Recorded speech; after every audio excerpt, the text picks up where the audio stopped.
You know what? I've been holding off my itch about getting the ROG Ally ever since I sold my Steam Deck a few weeks back. Honestly, I'm not entirely sure yet if I really want or even need the ROG Ally in the first place, given my experience with the Steam Deck. But when ROG reached out if I wanted to try and experience it, well, of course, I had to say yes. At least, I have the opportunity to try it first before I decide if I really want to get one.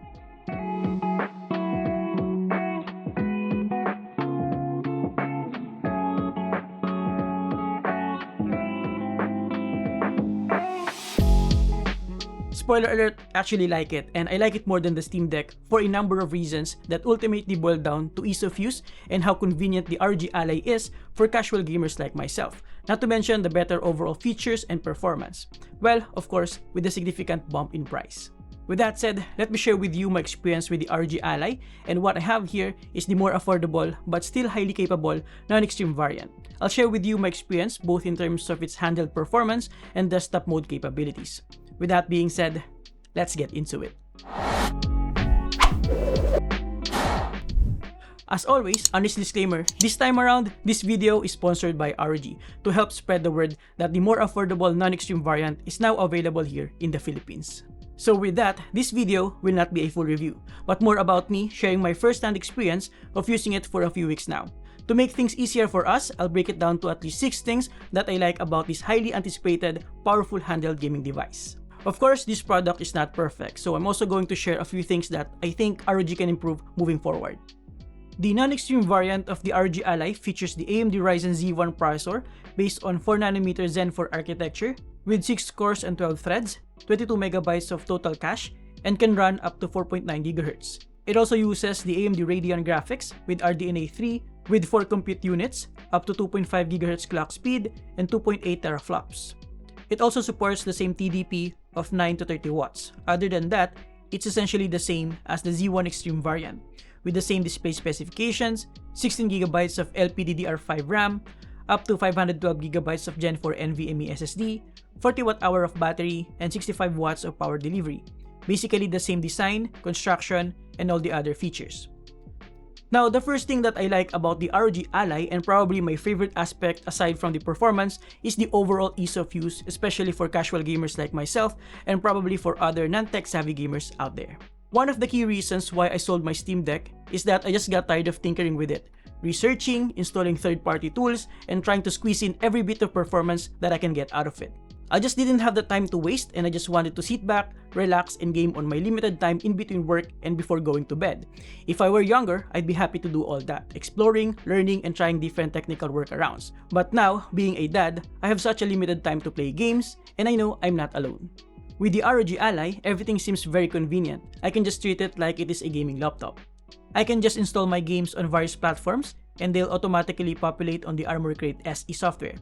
No need to manually add non-Steam games to the library, which is very nice. Speaking of the library, ROG has made a conscious effort to make this feel like a proper handheld gaming device first, even though it is running Windows 11, by automatically launching the Armor Crate SE software upon boot up, allowing you to quickly launch games or toggle your desired settings. Granted, Windows 11 is not yet fully optimized for this purpose compared to other handheld-centric operating systems, at least at this point in time, but the overall experience is good enough for me.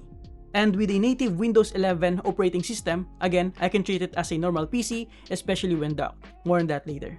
I also appreciate that we do have a dedicated button for the Armor Crate SE software, as well as a button for the command center, where we have all the essential settings and features. We'll tackle all this later in detail. Overall, the ease of use of the ROG Ally is certainly one of the major reasons why I would pick this over the Steam Deck. The second thing that I like about the ROG Ally is the design and construction. Let's take a look around. At first look and touch, it feels noticeably smaller and lighter compared to the Steam Deck, which helps in a lot of ways, most importantly when it comes to comfort. It is made mostly out of hard plastic materials, but it doesn't flex at all, even if I try really hard, which is nice. It weighs roughly around 614 grams, which is relatively lightweight, even lighter than most of the keyboards that I have here in the studio. Looking in front, we have 2 joysticks on both sides in the Xbox style layout. The size is okay and feels smooth enough with a substantial amount of click and tactile feedback. And in typical ROG fashion, of course, we gotta have some customizable RGB lighting around them. We also have the disc-shaped D-pad with all the buttons combined, supposedly to make things easier for fighting games. On the other side, we have the flat dome-shaped face buttons with satisfying click and tactile feedback and without any annoying stickiness. We also have 2 microphones on both sides of the display and 4 buttons, including the view button and command center button on the left side and the menu button and armor crate button on the right side. And what's good about this is that we also have a front-facing stereo speakers, which we'll discuss further later. And lastly, here in front, we have the color-accurate 7-inch Full HD IPS display. More on this later as well. Now looking up top, we have a 3.5mm headphone jack, a micro SD card slot, a USB Type-C port with a proprietary connection to some external accessories, the volume rocker, a couple of LED indicators, and the power button that also doubles as a fingerprint sensor compatible with Windows Hello. We also have a couple of exhaust ventilation on both sides. The shoulder buttons offer just the right amount of tactile feedback and travel distance, while the shoulder triggers feature Hall sensors for accuracy and durability. At the bottom, we don't have anything here aside from some certifications and technical details. Flipping it on the side, as you can tell, we have some ergonomic curvatures here, partnered with ROG micro triangle textures for better grip, and of course, we gotta have that ROG logo everywhere, right? At the back, we have a nice sort of holographic accent lining, partnered with the Subtle Republic of Gamers logo. We also have a couple of ventilations here, one of which is shaped as the iconic ROG Ally logo, and a couple of customizable macro buttons. Overall, design and construction-wise, expect a familiar premium quality experience with the ROG Ally. Now, the third thing that I like about the ROG Ally is the display. Yeah, we have a familiar 7-inch IPS display here, but it is now Full HD 1080p with up to 120Hz refresh rate, 7 milliseconds response time, brightness up to 500 nits, and is color accurate at least up to 100% sRGB color space, and is protected by Gorilla Glass Victus with Gorilla Glass DXC for better overall clarity. Not to mention, supports up to 10-point multi-touch and FreeSync Premium. As per testing, using my Datacolor Spider X color calibration tool, the ROG Ally that I have here can output at least up to 94% sRGB, 73% Adobe RGB, 73% P3, and 69% NTSC. It can also output brightness levels from 9.7 nits at 0% to 442.1 nits at max, and for a handheld gaming device, that is more than enough in my opinion. It also passes my eye test with vibrant colors, natural detail and sharpness, and good enough contrast. Yeah, we lose a bit of brightness on some viewing angles, but come on, no one's going to game sideways on a handheld device like this, right? Unless you have a backseat gamer beside you screaming in your ear not to pick at the sniper. And yeah, granted, this is not an OLED panel, but still, I'm completely satisfied with its quality. Plus, if it's an OLED, the price would be even steeper, right? Now, the fourth reason why I like the ROG Ally is the stereo speakers. First, they are front-facing, so you'll get the full experience. It can also get quite loud without much distortion up to more than 80 decibels, and honestly, it's almost close to what you might expect from a typical gaming laptop. The stereo effect is really apparent thanks to the Dolby Atmos support, making the overall gaming experience more immersive, and if you have a better pair of earphones or headphones, you can also choose to use that using either the 3.5mm headphone jack or via Bluetooth. Here's a sound test for you guys. Always do it on my own, so I gotta get through it. And the only thing I know is to love what I'm doing. Never give up, never slow, till I finally prove it. Never listen to the no's, I just wanna keep moving. Keep my head up when I act, head up, that's a fact. The fifth reason why I like the ROG Ally is the performance. Again, what I have here is the more affordable non-extreme variant, so all the performance here is relative to that. Now, let me say this first. I'm the type of gamer who like visually stunning, graphically intensive games more than your typical retro and indie game. Probably one of the reasons why I sold my SteamDeck. I wanted more. I wanted a better resolution and potentially higher frame rate without much tinkering. And the ROG Ally, even with this non-extreme variant, provides all that. Granted, frame rate wise, they are not too far from each other, with most AAA titles running at around 45 to 60 FPS. But the higher 1080p resolution makes the upgrade worth it in my opinion. Even on a smaller screen like this, and even on a lower graphic setting, the higher resolution makes everything look crispier. I probably spent the majority of my testing time playing Cyberpunk 2077 thanks to the recent 2.0 update, and I gotta say, even though I had to set it to low preset with FSR set to performance, resulting in around 45 FPS, I'm enjoying the overall experience so far. The image quality and performance are good enough for me to have a pretty enjoyable gaming experience on this graphics intensive game. Though to be perfectly honest with you, I also want to try this with a Z1 Extreme variant. But yeah, this one is good enough for me. By the way, for most titles, I use turbo mode, which is at 25 watts on battery and 30 watts when plugged in. I also tried it in God of War in 1080p resolution, FSR set to quality, and in low graphics preset, resulting in around 30 plus FPS. Lowering it down to FSR performance results in around 35 plus FPS, and pushing it further to FSR ultra performance gives a solid 45 plus FPS. So yeah, depending on your preference, you can balance between image quality and performance in this game. This is where I also appreciated the vibration motors of the ROG Ally, providing a very strong but not too overwhelming rumble. Now, I also enjoyed my time playing NBA 2K23 with the ROG Ally at 1080p resolution, with graphics quality set to high, with motion blur turned off.